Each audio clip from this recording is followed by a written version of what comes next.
ইরানের সরকার পতনের দাবিতে চলমান আন্দোলন যখন মধ্যপ্রাচ্যের ভূ রাজনীতিকে অস্থির করে তুলছে, ঠিক সেই সংকটময় মুহূর্তে বন্ধুর বেশে ইরানের পাশে দাঁড়ালো তুরস্ক। তেহরানকে তাৎক্ষণিক ও গুরুত্বপূর্ণ গোয়েন্দা তথ্য দিয়ে সহায়তা করে একটি বড় ধরনের সশস্ত্র অনুপ্রবেশের চেষ্টা নস্যাৎ করতে গুরুত্বপূর্ণ ভূমিকা রাখে আঙ্কারা।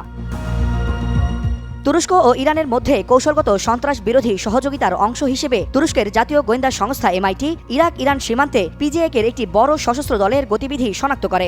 নিরাপত্তা সূত্রের বরাতে জানা গেছে, রাতের আধারে ইরাক থেকে ইরানে প্রবেশের চেষ্টা করছিল ওই দলটি, যাদের পেছনে বিদেশি মদত ছিল বলে অভিযোগ রয়েছে। এর মধ্যে ইসরায়েল ও যুক্তরাষ্ট্রের গোয়েন্দা সংস্থার সংশ্লিষ্টতার কথাও উঠে এসেছে।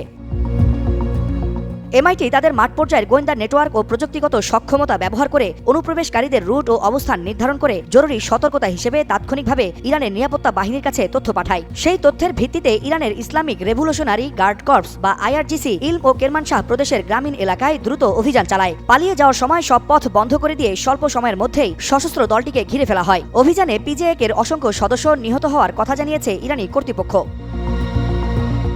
এদিকে দেশটির ভিতরে অর্থনৈতিক অসন্তোষ থেকে শুরু হওয়া আন্দোলন যখন সরকার বিরোধী বিক্ষোভে রূপ নিচ্ছে, তখন শুক্রবার রাত থেকে রাজপথে দেখা যাচ্ছে পাল্টা চিত্র।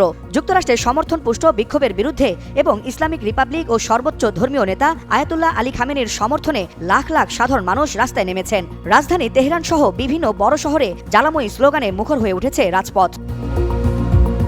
বিশ্লেষকদের মতে, তুরস্ক ইরান গোয়েন্দা সমন্বয় শুধু একটি সন্ত্রাসী অনুপ্রবেশ ঠেকানো নয়, বরং ইরানকে অস্থিতিশীল করে গৃহযুদ্ধের দিকে ঠেলে দেওয়ার পশ্চিমা পরিকল্পনার বিরুদ্ধে একটি কৌশলগত বার্তাও বহন করছে।